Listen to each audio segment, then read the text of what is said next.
Hmm?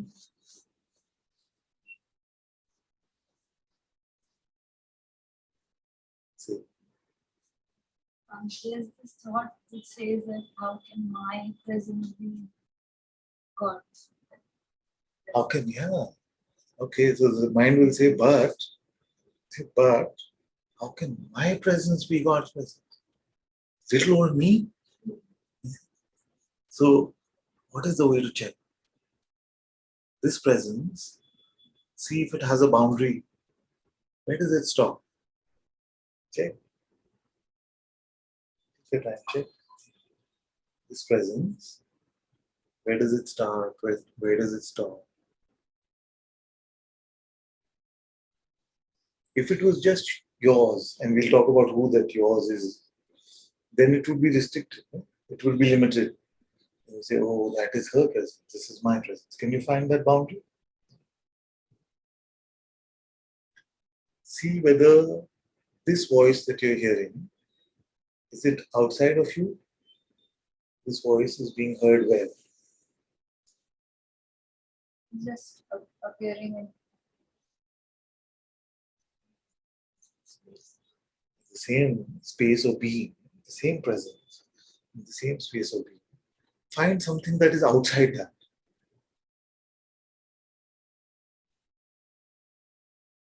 How will you go? How will you go?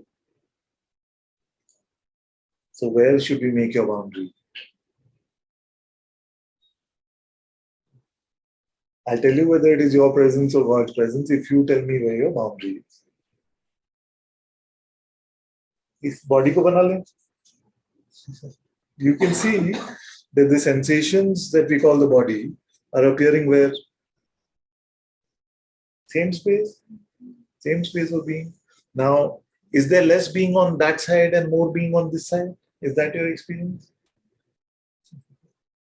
If this was your container, then you would never be able to talk about that side at all. But you can see that the sensations are dancing around in the space of your being, and your being is all pervasive. Don't listen to this in spatial terms. You see, then it'll give you an idea that I'm like this place. Just meet it in the heart. You're meeting what I'm saying very well. So, like this, you notice that this boundary, me and God, is this just my presence or is it God's presence? Then we have to be able to distinguish between the two, isn't it?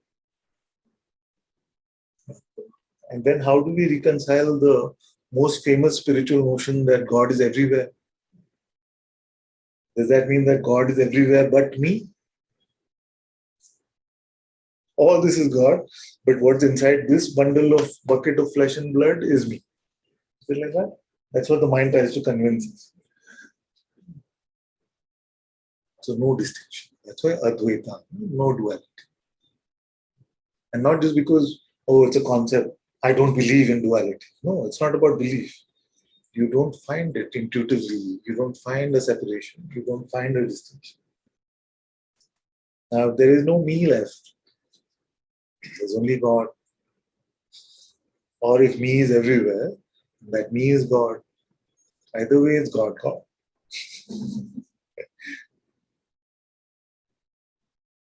Where are you hearing these words?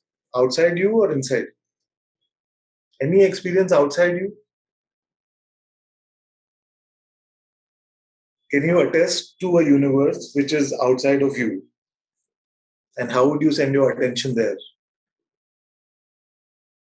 Everything you perceive is with your attention, isn't it?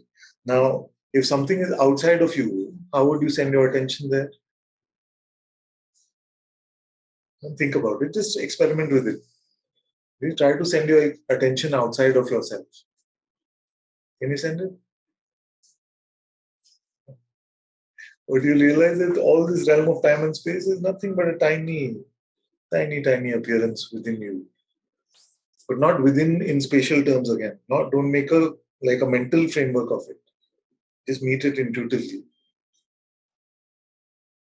And the main task of all of this, what I'm saying, is to chop up your ideas of separation and boundaries so you can give yourself the space to meet yourself intuitively. And over there, even these high sounding words are actually nothing compared to what you are.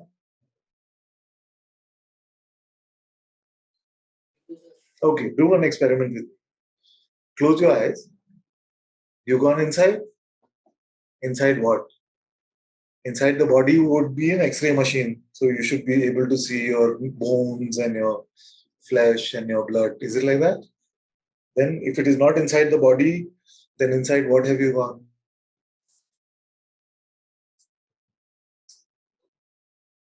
Because when we say inside me, we mean inside the body. You see, it's not true. But usually when we speak, we're speaking like that. That all this that I experience inside me. You see, but me is what? This body. You see, you have never gone inside the body. You need an X-ray machine or something to go inside the body. So when you go inside with eyes closed, which means we remove the stimuli of perception, then inside what are we going? Are there dimensions there? Is there time there? How does it function? So is the appearance of this, is it us going outside or just a change of what is appearing on the same screen? That's the worthy contemplation also.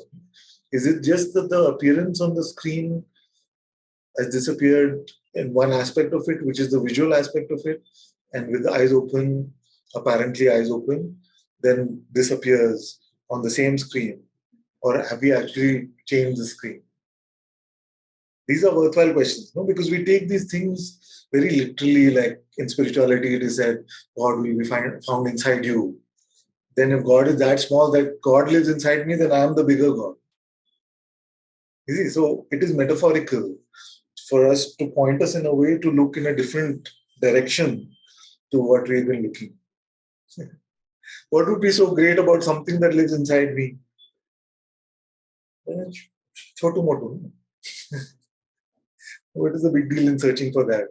But the me is not the body. So it is just a provocation to look at yourself in a different way. There is a dividing line between inside and outside. So then, like this child said, but it's my presence. But where's the boundary for me? Where's the boundary for me? What are we calling me? Me is just a word, no? You can use it anywhere. You can, if somebody is a Russian, you can tell them me, and they say what it means. And they say over space. It's just a label, isn't it? Inherently, it doesn't mean anything. So, what do we apply it to? When we say me, what do we apply it to? Is that head nodding over there not my head, and this head nodding over here is my head? Why should I call it? Why should I make this distinction? What forces me? As consciousness, all of this is appearing in my being. Why should I draw lines and say, me, other, this is the world, and this is myself? Nothing inherently. Like infants are not born with this distinction.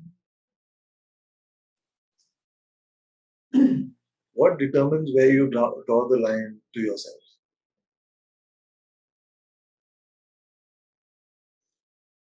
Just a set of measly sensations will say, now you're like that. Now, are you here or here is here for you? I wonder if you can hear the question. Are you here means what? Are you here spatially in this room?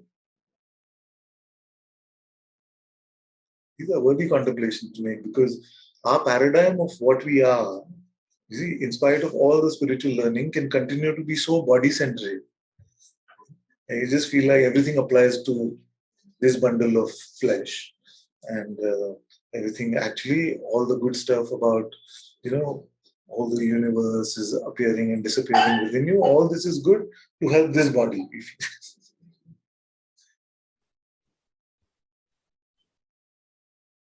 Where are you?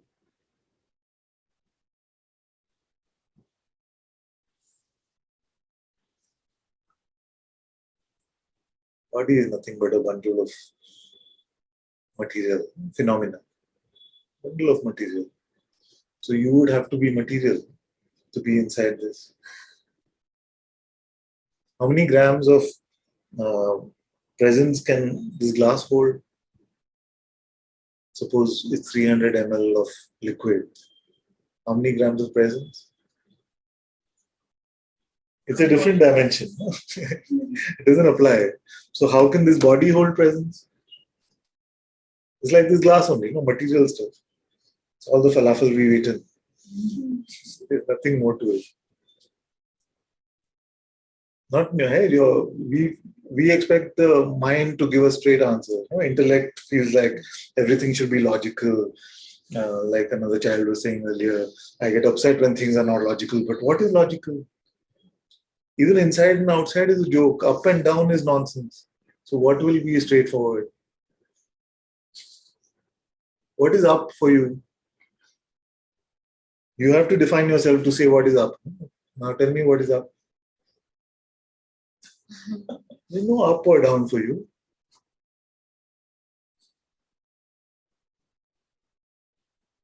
So what is straight? This is intellectual constructs. That consciousness is playing.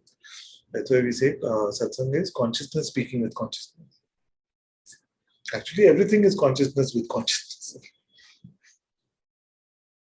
So who's going to the mind?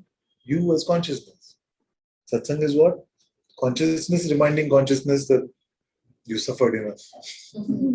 Sometimes I say consciousness sets an alarm clock for itself to wake itself up, which is satsang. Guruji said, consciousness reminding itself that it is consciousness to wake itself up in this game. It's all absurd. I don't expect it to make sense. But that's as far as we can go as far as words are concerned.